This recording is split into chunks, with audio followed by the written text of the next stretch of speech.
वाले थे। कार्ल इन सबको मशवरा देता है कि हमें 4 दिन तक यहीं पर कैंप लगाकर रहना चाहिए, लेकिन यूसी और उसका दूसरा साथी वो लोग बहुत ज्यादा एक्साइटेड थे जंगली लोगों को देखने के लिए। यूसी का दूसरा दोस्त जो कि फोटोग्राफर था, उसे अपनी जर्नल में इन सारे एडवेंचर्स के बारे में लिखना था। वो किसी भी हाल में रुकने को तैयार नहीं था, इसीलिए ये लोग एक नया रास्ता ढूंढते हैं। यूसी मशवरा देता है कि हम एक बोट बनाते हैं और पानी के जरिए सफर शुरू कर देते हैं। कार्ल इसके हक में नहीं था क्योंकि नदी का रास्ता बहुत ज्यादा खतरनाक था। यहाँ नदी का बहाव बहुत तेज है, लेकिन जब केविन और यूसी अपनी जिद पे अड़े रहे तो इन दोनों को भी मानना पड़ा, जिसके बाद इन सब ने मिलकर एक बोट बना ही ली। ये लोग अपना सारा सामान उस बोट पे लाते हैं और अपना सफर अब नदी के रास्ते शुरू कर देते हैं। इस वक्त इनका कैप्टन कार्ल था, क्योंकि कार्ल ही वो इंसान था जिसे इस जंगल के रास्ते आते थे। थोड़ी देर तक तो इनका सफर आरामदायक था, लेकिन थोड़ी देर गुजरते ही नदी की तेज लहरों ने उनका बैलेंस खराब करना शुरू कर दिया। इस वक्त कार्ल का ख्याल था कि उन्हें अपनी बोट को साइड पे लगा देना चाहिए, लेकिन केविन अभी भी इसी जिद पे था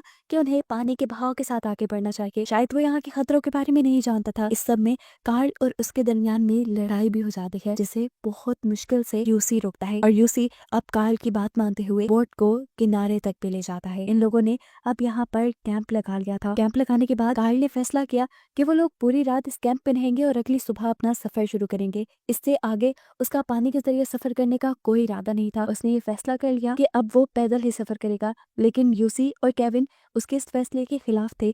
उन्हें अब चलने में मुश्किल हो रही थी। उनका ख्याल था कि उन्हें पानी के जरिए ही सफर तय करना चाहिए। ये लोग अब मार्क्स से मशवरा मांगते हैं। मार्क्स के पांव अब ठीक हो चुके थे, इसलिए उसने पैदल कार्ल के साथ सफर करने का डिसाइड किया, क्योंकि वो जानता था कि कार्ल को सरवाइव करना आता है और वो इसमें उसकी भी मदद कर सकता है। ऐसे ये लोग 2 ग्रुप्स में डिवाइड हो गए। कार्ल ने अब इन लोगों को मैप दिखाया और ये फैसला किया कि 3 दिन बाद ये लोग जंगल के एक खास पॉइंट पे मिलेंगे। अब अगले 3 दिन तक कार्ल और मार्क्स पैदल सफर करने वाले थे, जबकि यूसी और केविन बोट के जरिए सफर करने वाले थे। खैर, सफर ये लोग शुरू कर देते हैं। पहले पहले नदी का सफर बिल्कुल नॉर्मल था, लेकिन फिर नदी में तूफान आ गया। लहरें इतनी ज्यादा भड़क गईं कि इनको इनकी बोट बैलेंस करना मुश्किल हो गया। बोट पानी के बहाव के साथ इन्हें भी बहा ले गई। वो तो शुक्र था कि सामने नदी में एक बहुत बड़े चट्टान ने इन्हें आगे बढ़ने से बचा लिया और अब ये अपनी बोट के साथ लटके हुए थे। सही वक्त पे कोई फैसला ना करते तो अब इनकी जान भी जा सकती थी। यूसी बहुत ज्यादा घबराया हुआ था, वो कोई फैसला नहीं कर पा रहा था। तब केविन उससे कहता है, सुनो यूसी, मैं जंप करता हूँ और तैरते हुए वहां किनारे तक जाता हूँ। किनारे पे जाने के बाद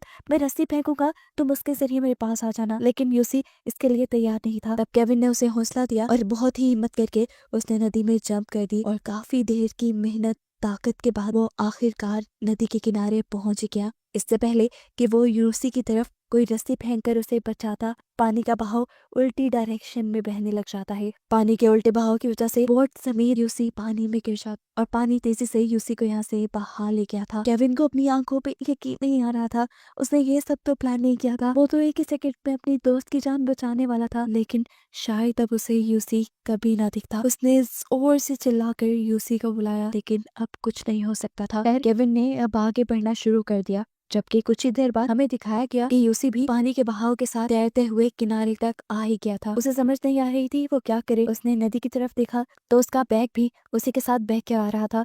उसने अपना बैग पकड़ा और इसके अंदर से बाइबल निकाली और उसे पढ़ने लगा। इस बैग में कार्ल ने कुछ गोलियां भी रखवाई थी। ये सर्वाइवल मेडिसिन थी, इससे ताकत मिलती थी। यूसी इस एक टैबलेट को खा लेता है और अब अकेले जंगल में अपने दोस्त के मिलने की उम्मीद में सफर शुरू करता है। काफी टाइम तक जंगल में भटकने के बाद जब उसे यहाँ से बाहर निकलने की कोई उम्मीद नहीं दिखी तो उसने कार्ल का दिया हुआ मैप निकाला। मैप से डायरेक्शंस देखने के बाद उसने अपना दोबारा सफर शुरू किया। रास्ते में उसे फलों का एक दरख्त भी दिखा। काफी अरसे से उसने कुछ नहीं खाया था। फाइनली उसने दरख्त पे चढ़ के जब वो फल उतारने की कोशिश की तो वहाँ बैठे हुए पहले से सांप ने उसे काट लिया। सांप के इस हमले ने शुक्र है कि उसको कुछ नुकसान नहीं पहुंचाया था। सांप भी अब उसके साथ ही नीचे आ गया और यूसी ने भी बिना वक्त जाया किए सांप के ऊपर एक पत्थर से हमला करके उसे मार डाला और उसे ही खा लिया। इस सब के बाद उसने रात में आराम करने का सोचा और रात में उसकी आंख खुली किसी की आवाज से। ये मार्क्स की आवाज थी। उसने आंख खोल के देखा तो वो सचमुच उसके सामने खड़ा था। खुशी की उसकी इंतहा नहीं थी। जैसे ही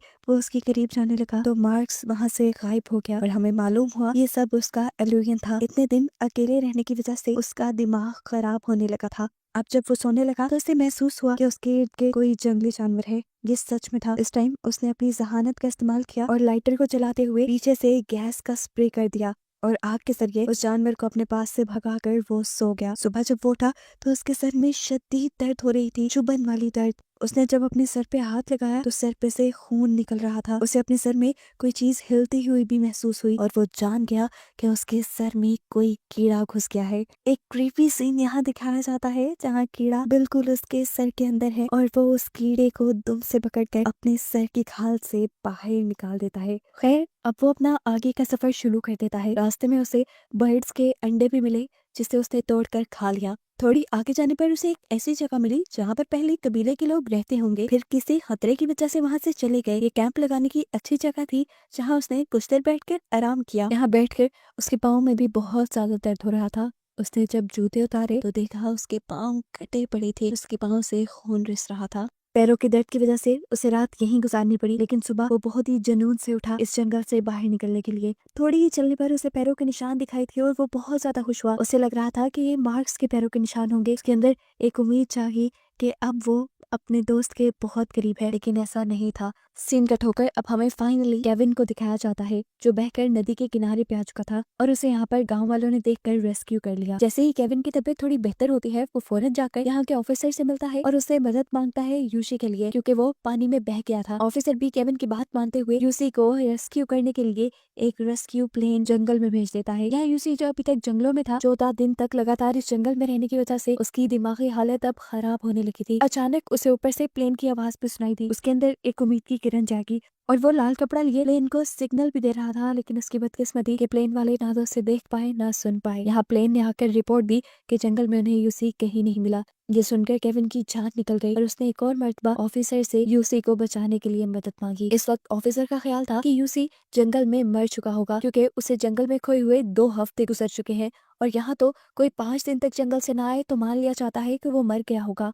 लेकिन अभी भी केविन के दिल में कहीं ये उम्मीद थी कि उसका दोस्त जिंदा है, इसीलिए वो गाँव के एक ऐसे आदमी को मिलता है जिसे जंगल का बहुत अच्छे से पता था और उससे मदद मांगते हुए वो यूसी को ढूंढने के लिए अब नदी के रास्ते से ही जंगल की तरफ दोबारा बढ़ता है। यहाँ जंगल में हम यूसी को देखते हैं जिसकी दिमागी हालत खराब होने के साथ साथ उसकी जिस्म की हालत भी खराब हो गई है। उसके अंदर बिल्कुल ताकत नहीं बची आगे बढ़ने की। वो वहीं पर बेजान पड़ा है। अचानक उसके करीब एक जंगली औरत आती है जिसे देखकर वो डर गया। जंगली औरत भी उसे देखकर डर गई थी, लेकिन यहाँ पर किसी का साथ होना इस टाइम यूसी के लिए बहुत बड़ी नेमत थी। उसने उस जंगली लड़की को समझाया, कुछ नहीं होगा, तुम मेरे पास आओ, मेरे साथ रहो। वो यहाँ जंगली लड़की को अपने साथ सुला लेता है और जब थोड़ी देर बाद उसकी आंख खुली तो उसे पता चला कि लड़की इर्द गिर्द थी ही नहीं। और तब यहाँ रिवील हुआ कि असल में वो लड़की यहाँ आई ही नहीं थी। ये सब जो यूसी ने देखा था वो उसका एक इल्यूजन था। इसके बाद वो अपने दिमाग के ऊपर दोबारा कंट्रोल पाता है और एक दरख्त के पास पहुंचता है जिसके ऊपर बहुत सारी कीड़ियां थी। वो अपने कपड़े उतार कर उस दरख्त को पकड़ लेता है ताकि कीड़ियां उसके ऊपर चढ़ जाएं और उसे काटें और हिम्मत मिले उसे नदी तक जाने की। उसकी सोच के मुताबिक ठीक ऐसा ही हुआ। जल्द ही सारी कीड़ियां उसके जिस्म पे चढ़ गई और जब उसे काटने लगी तो वो भागते हुए कीड़ियों को अपने जिस्म से उतारने के लिए नदी तक पहुंच गया। फाइनली कीड़ियां साफ करने के बाद वो यहाँ वाई लिख के अपने नाम का साइन बनाता है ताकि जब भी केविन उसे ढूंढते हुए यहाँ पहुंचे उसे पता चल जाए कि यूसी यहाँ जिंदा है। वो यही सोच ही रहा था कि अचानक उसके सामने से एक कछुआ गुजरा। उसने फौरन एक पत्थर उठाकर उसे मारने की कोशिश की ताकि वो उसे मार कर खा ले और अपनी भूख मिटा ले, लेकिन फिर उसे इस कछुए पे तरस आ गया और उसने कछुए को नहीं मारा। खैर, देखते ही देखते रात हो जाती है। अब यूसी को पता चल गया था कि वो नहीं बच पाएगा, क्योंकि ना उसके अंदर जान थी आगे बढ़कर अपना सरवाइव करने की और ना ही अभी तक कोई उसे लेने आया था। वो समझ गया वो मर जाएगा। इसी कश्मकश में वो सो भी गया। सुबह हुई तो एक अच्छी चीज हमने देखी कि केविन सच में उसे ढूंढते हुए नदी के इस किनारे तक आ गया था और उसने यूसी का बनाया साइन भी देख लिया। वो समझ गया यूसी यहीं कहीं करीब है, लेकिन बहुत ढूंढने पर भी यूसी उसे कहीं नहीं मिला और तब केविन को नाउम्मीद होकर यहाँ से जाना पड़ा।